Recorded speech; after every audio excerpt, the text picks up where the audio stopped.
Hello everyone. Today I will teach you the topic that means यहाँ पर हम chapter एक न्यू चैप्टर स्टार्ट कर रहे हैं और न्यू चैप्टर का नाम है जैसे आवर एनवायरमेंट। तो सबसे पहले मैं यहाँ पर चैप्टर आवर एनवायरमेंट इस चैप्टर को मैं यहाँ पे स्टार्ट कर रहा हूँ, है ना। आवर एनवायरमेंट आवर एनवायरमेंट को मैं यहाँ पर स्टार्ट कर रहा हूँ।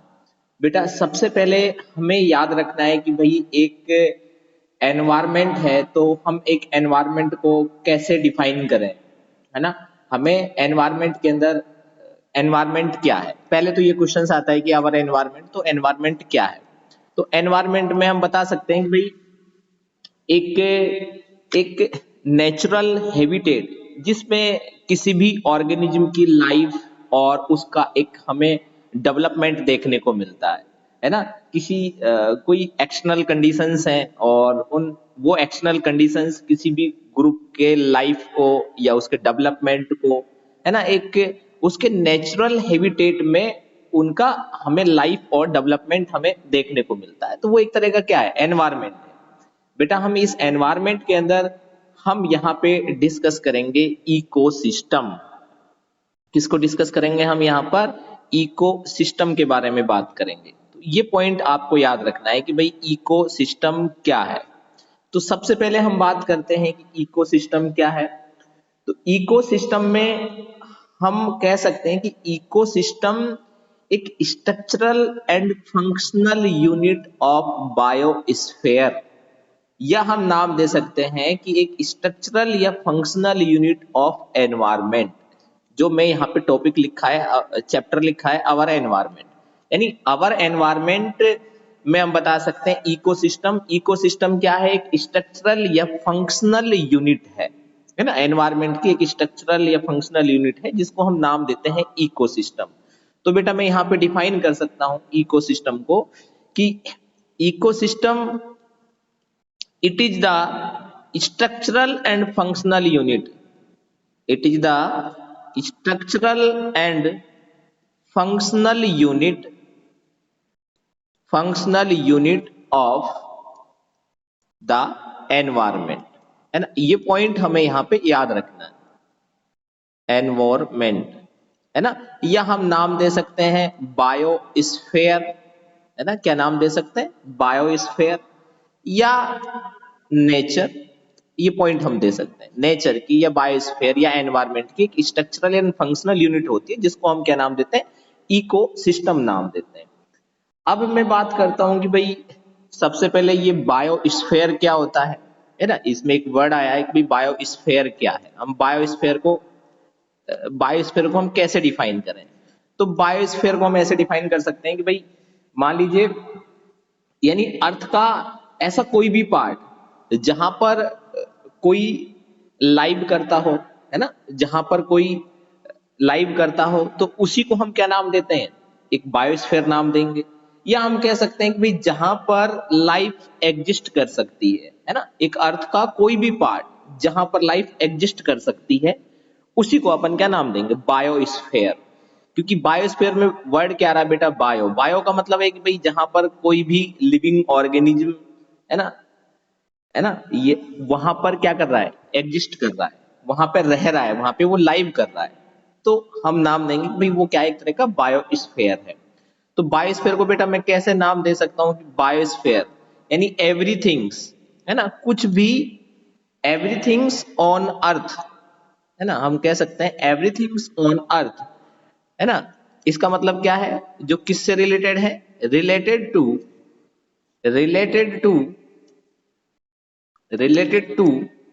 existence related to existence of life on the earth। ये क्या बनाएगा बेटा, फॉर्म द बायोस्फीयर। क्या बनाएगा, बायोस्फीयर का फॉर्मेशन करेगा। ठीक है, तो बायोस्फीयर क्या है, everything on the earth that is related to existence of life, है ना, ऑन द अर्थ, वो क्या बनाएगा, बायोस्फीयर बनाएगा। ठीक है, ये तो हो गया बायोस्फीयर। मैं इसको इरेज कर रहा हूं। अब मैं यहाँ पर एक इकोसिस्टम को हम कैसे डिफाइन कर सकते हैं कि भाई इकोसिस्टम जो है, इकोसिस्टम के अंदर हमें यहाँ पर क्या क्या पढ़ना है, वो सारी चीजें हमें यहाँ पे देखनी है। तो एक इकोसिस्टम के अंदर हम बेटा बात कर सकते हैं कि भाई इकोसिस्टम में अगर मैं टाइप की मैं बात करता हूँ, तो इकोसिस्टम में मैं बात कर रहा हूँ यहाँ पे the types of ecosystem, types of ecosystem. मैं यहाँ पे टाइप्स की बात कर रहा हूँ। तो टाइप्स में सबसे पहले मैं बात कर रहा हूँ भाई, मैं किस बेसिस पर बात कर रहा हूँ यहाँ पे। तो जैसे मैं बात कर रहा हूँ on the development on the ecosystem, ecosystem को हम 2 टाइप में डिवाइड कर सकते हैं, है ना। तो मैं यहाँ पर किसके बेसिस पर बात कर रहा हूँ, एक डेवलपमेंट के बेसिस पर बात कर रहा हूँ। तो डेवलपमेंट के बेसिस पर इकोसिस्टम 2 टाइप का होता है। एक होता है बेटा नेचुरल इकोसिस्टम, कौन सा होगा, नेचुरल इकोसिस्टम, ठीक है। और दूसरा यहां पे होगा बेटा मैन मेड इकोसिस्टम, कौन सा होगा, मैन मेड इकोसिस्टम, है ना। 2 टाइप के इकोसिस्टम्स होंगे। तो सबसे पहले मैं बात कर लेता हूं भाई नेचुरल इकोसिस्टम क्या है। नेचुरल इकोसिस्टम, नेचुरल इकोसिस्टम, तो नेचुरल इकोसिस्टम हम बताएंगे कि भाई जो विदाउट ह्यूमन इंटरफेयर, है ना, जो इकोसिस्टम हमें देखने को मिलता है कि वहां पर ह्यूमन का कोई भी इंटरफेयर नहीं है, तो वो एक तरह का नेचुरल इकोसिस्टम है। जैसे जैसे फॉरेस्ट हो गए, ओशियंस वगैरह हो गए, सब ये नेचुरल इकोसिस्टम के अंदर आते हैं। अगर मैं मैन मेड इकोसिस्टम की बात करता हूं, तो मैन मेड क्या है, इकोसिस्टम क्या है कि जो ह्यूमन एक्टिविटीज के थ्रू फॉर्म होते हैं, है ना, उसको अपन क्या नाम देंगे, मैन मेड इकोसिस्टम नाम देते हैं। तो सबसे पहले मैं यहाँ पे बात कर रहा हूँ नेचुरल इकोसिस्टम। तो नेचुरल इकोसिस्टम कब फॉर्म होगा, यानी विदाउट ह्यूमन इंटरफेयर। तो हम कह सकते हैं कि बेटा नेचुरल इकोसिस्टम फॉर्म्ड नेचुरली, है ना, नेचुरल इकोसिस्टम फॉर्म नेचुरली, मैं यहां पे लिख सकता हूं बेटा naturally without human interfere, without human interfere. तो उसको अपन क्या नाम देंगे, नेचुरल इकोसिस्टम नाम देंगे। बेटा नेचुरल इकोसिस्टम के आपको एग्जांपल्स याद रखने हैं, जैसे फॉरेस्ट है, ओशियंस है, तो ये सब क्या है, नेचुरल इकोसिस्टम है। सेकंड बेटा मैं यहां पे बात कर रहा हूं जैसे मैन मेड इकोसिस्टम। जैसे क्या है बेटा, man made ecosystem, man made ecosystem. तो मैन मेड इकोसिस्टम एक ऐसा इकोसिस्टम है जो ह्यूमन एक्टिविटीज के थ्रू फॉर्म होता है। किसके थ्रू फॉर्म होगा, ह्यूमन एक्टिविटीज के थ्रू। मैन मेड इकोसिस्टम जो ह्यूमन एक्टिविटीज के थ्रू फॉर्म होता है, उसको हम एंथ्रोपोजेनिक इकोसिस्टम भी नाम देते हैं। क्या नाम देते हैं, एंथ्रोपोजेनिक। मैं यहां पे टर्म्स लिख रहा हूं, एंथ्रोपोजेनिक। एंथ्रोपोजेनिक का मतलब क्या है, जो ह्यूमन एक्टिविटीज के थ्रू जो इकोसिस्टम फॉर्म होता है, उसको हम क्या नाम देते हैं, एंथ्रोपोजेनिक इकोसिस्टम। तो इसको हम बेटा आर्टिफिशियल इकोसिस्टम भी नाम देंगे, क्योंकि ये ह्यूमन एक्टिविटीज के थ्रू क्या हो रहा है, फॉर्म हो रहा है। तो इसलिए मैं इसको आर्टिफिशियल इकोसिस्टम भी नाम देता हूं, एंथ्रोपोजेनिक और आर्टिफिशियल इकोसिस्टम। तो यहां पे बेटा हम कह सकते हैं कि भाई man made ecosystem formed by, है ना, man made ecosystem formed by the human activities. ये पॉइंट आपको याद रखना है यहाँ पे, formed by the human activities, ठीक है, ये पॉइंट नोट कीजिए। अब इसके एग्जांपल्स की अगर मैं बात करता हूं भाई, कौन कौन से इसके एग्जांपल्स हैं, तो आप बता सकते हो जैसे गार्डन, सिंपली आप एग्जांपल दे सकते हो, जैसे गार्डन्स वगैरह होते हैं, है ना। अब ये गार्डन्स किसके थ्रू बनाए जाते हैं, ह्यूमन एक्टिविटीज के थ्रू बनते हैं, ठीक है। एक्वारियम बता सकते हो आप, गार्डन है या कोई एक्वारियम है, ये पॉइंट आप इनके एग्जाम्पल दे सकते हो, ठीक है। या कोई एग्रीकल्चर, कोई लैंड हुआ, है ना, जहां पर एग्रीकल्चर किया जाता है, तो यहाँ पे ये भी एग्जाम्पल दे सकते हो, एग्रीकल्चर लैंड, ये भी एक एग्जांपल है ना। तो गार्डन, एक्वारियम, एग्रीकल्चर लैंड वगैरह, ये सब मैन मेड इकोसिस्टम के एग्जांपल्स हैं। नोट कीजिए बेटा ये पॉइंट्स।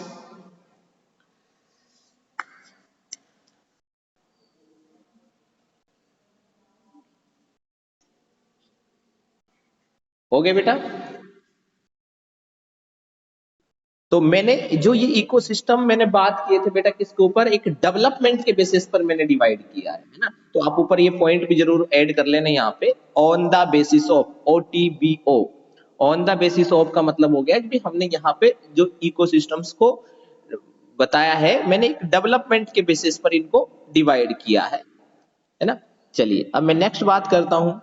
मैं बेटा इकोसिस्टम को एक लोकेशन के बेसिस पर भी मैं इकोसिस्टम को डिवाइड कर सकता हूं। तो मैं यहां पे और बात कर रहा हूं द टाइप्स ऑफ इकोसिस्टम।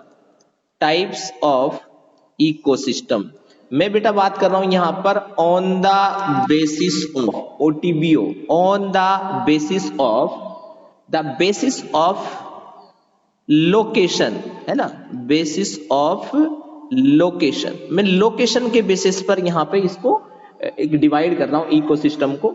तो दो टाइप के इकोसिस्टम हमें देखने को मिलते हैं। जैसे एक मैं नाम दे सकता हूं बेटा टेरेस्ट्रियल, टेरेस्ट्रियल इकोसिस्टम। एक होता है बेटा टेरेस्ट्रियल इकोसिस्टम, और सेकंड में नाम देता हूं यहां पे जैसे एक्वाटिक इकोसिस्टम, है ना, एक्वाटिक इकोसिस्टम, एक्वाटिक इकोसिस्टम। तो अब मैं यहां पे बात कर रहा हूं बेटा कि टेरेस्ट्रियल इकोसिस्टम क्या होता है ना, what is the terrestrial ecosystem. जब बेटा मैं टेरेस्ट्रियल इकोसिस्टम के बारे में बात करता हूं, तो टेरेस्ट्रियल इकोसिस्टम यानी हम कह सकते हैं कि एक ऐसा इकोसिस्टम जो लैंड पर प्रेजेंट होता है ना। जैसे भाई जो जैसे डेजर्ट्स है, ग्रास लैंड है, या एक तरह का फॉरेस्ट है, वो एक टेरेस्ट्रियल इकोसिस्टम होता है। एक्वाटिक इकोसिस्टम की मैं बात करता हूं तो बेटा ये कहां पे प्रेजेंट होगा, एक्वाटिक वाटर बॉडीज में प्रेजेंट होगा। जो वाटर बॉडीज होती हैं वो सब क्या होते हैं, एक्वाटिक इकोसिस्टम होते हैं। जैसे वाटर बॉडीज में हम कह सकते हैं भाई पॉन्ड है, लेक है, रिवर है, सब वो कैसे होते हैं, एक्वाटिक इकोसिस्टम होते हैं। अब मैं यहाँ पे जैसे टेरेस्ट्रियल की बात कर रहा हूं, तो टेरेस्ट्रियल में मैं क्या नाम दूंगा कि टेरेस्ट्रियल जो है ये कहां पर प्रेजेंट होगा, कहां पर पाया जाएगा, लैंड पर पाया जाएगा। तो मैं कह सकता हूं terrestrial ecosystem occurs over the land, है ना, अकर्स ओवर द लैंड, यहां पर ये प्रेजेंट होगा। जैसे आप इसके एग्जांपल्स दे सकते हैं, जैसे डेजर्ट्स इकोसिस्टम, है ना, जैसे डेजर्ट्स, डेजर्ट्स है, ग्रास लैंड है, और एग्जांपल दे सकते हो जैसे फॉरेस्ट है। तो ये सब टेरेस्ट्रियल इकोसिस्टम के एग्जांपल्स हैं। अब मैं यहाँ पे सेकंड बात कर रहा हूं एक्वाटिक इकोसिस्टम। तो सेकंड है बेटा यहां पर एक्वाटिक इकोसिस्टम, एक्वाटिक इकोसिस्टम। तो एक्वाटिक इकोसिस्टम में हम क्या नाम देंगे कि ये इस टाइप का इकोसिस्टम होगा जो एक वाटर बॉडीज में प्रेजेंट होगा। तो मैं कह सकता हूं बेटा aquatic ecosystem found in water bodies, found in water bodies. और बेटा वाटर बॉडीज के एग्जांपल्स अगर मैं नाम देता हूं भाई, जैसे एग्जांपल है जैसे पॉन्ड, हम एग्जांपल दे सकते हैं, पॉन्ड्स वगैरह हो गए, है ना, लेक्स हो गए, इसके अलावा बेटा रिवर्स वगैरह हो गई, ठीक है। और ये एग्जांपल्स हम दे सकते हैं, है ना, जैसे मेराइन वाटर या साल्ट वाटर हो गया। ये सारी चीजें जो होती हैं ये सब हमारे किसके अंदर आएंगे, एक एक्वाटिक इकोसिस्टम के अंदर आते हैं, इनकी हम बात करते हैं। चलिए अब मैं, थैंक यू, ये लिखो बेटा